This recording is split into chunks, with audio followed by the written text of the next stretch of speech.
My descent into mental illness was like a death. Everything stopped. I was hospitalized probably over a dozen times. There is no what if with mental illness. It's there with you the rest of your life. I was pretty lost at the time, you know. I would think of just kind of fleeing in a way, of being a fugitive to my own self, you know. The mind is the computer, and that makes the decisions, and that's very sick.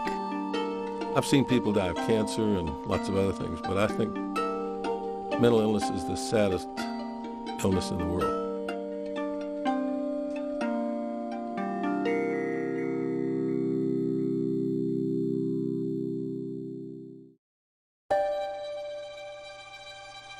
We all feel the same way. It's like losing a child, but we don't lose them. They become just strangers to us.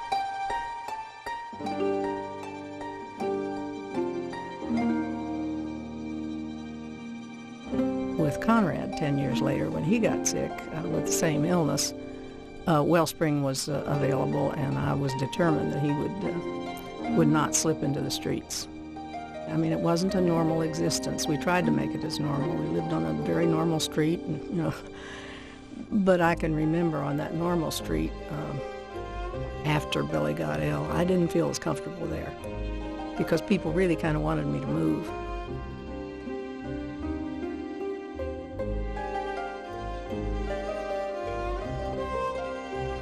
My son David had developed a mental illness back in the late 70s.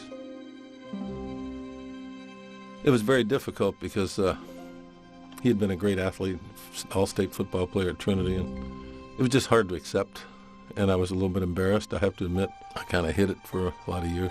It kept getting worse and worse, and lots of jail time, lots of hospitals, lots of living on the streets. And I, one minute, would feel very bad for him, and the next minute I would want to goose him into doing better.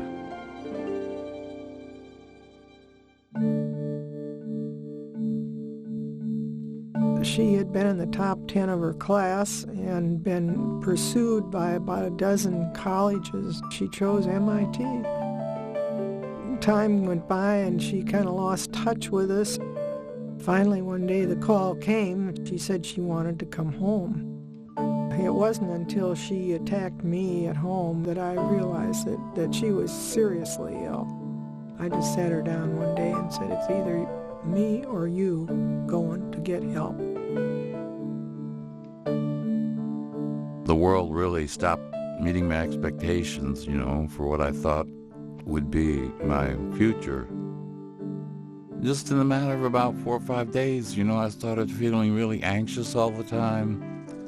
And I couldn't sleep, and I didn't really feel like eating and stuff like that. I had to go through a hospitalization.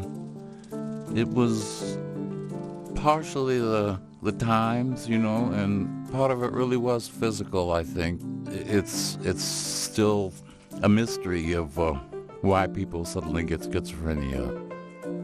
Mental illness typically strikes in late adolescence, early adulthood. And people are getting on with their lives. They have goals and aspirations, and certainly mental illness is not part of that equation. Mental illness cuts across all boundaries. It affects people who have lots of money and people who are very poor.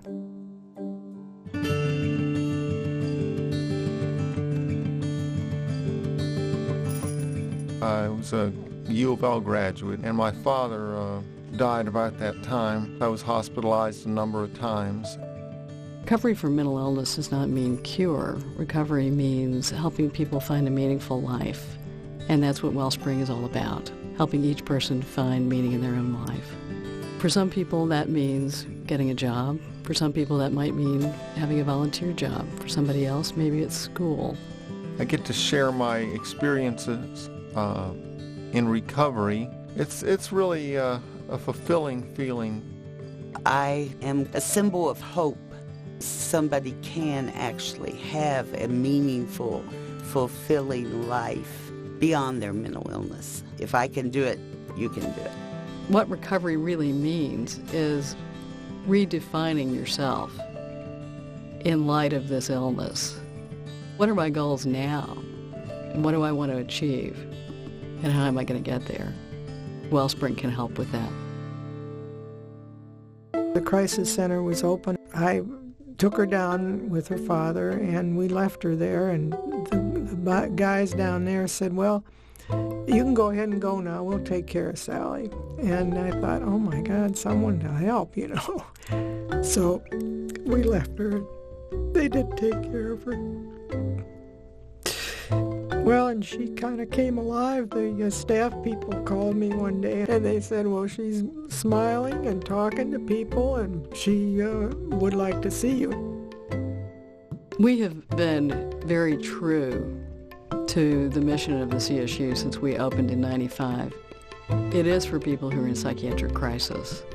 We don't take people in for situational crises or for respite because it's too precious a resource. In February of '05, when David got real psychotic, we tried to talk him into the hospital, and he just would not go. He said, I will not go. One day he said, I'll go to the CSU. So I called the people at Wellspring, and they said, it's a small place. It only has 8 beds, and at that time they were full, but we think there will be an opening in a day or two. So I told David, can you hang on? Well, the next day they called me and said, there's an opening. And I couldn't get a hold of David. And by that time he had caught a bus and gone to Nashville and jumped off a bridge. So if the CSU had been bigger, if there were more CSUs, my son might be alive today. There are so many people out there that need this. Their families are struggling with something way beyond them. It's kind of like treating a cancer with an aspirin. You just can't do it. I just am so thankful for Wellspring. I think the last, 4.5 years of Conrad's life were probably the happiest since he'd been 15. And that's a lot of years to be out there from 15 to 39. And so when he passed away, I felt, I got him in what I think was the best place in Kentucky. Having a home is foundational for recovery. Housing is my passion for mental health volunteer work, and Wellspring happens to be the only organization in the Louisville area devoted to housing for the mentally ill. Wellspring saved my life, When I had shelter and food and clothing due to Wellspring, I owe my better moments that I've had in my life to the fact that Wellspring was there. I hope people realize that there's a good prognosis for people with mental illness, and there is a future for people, especially nowadays. With Wellspring, there is hope.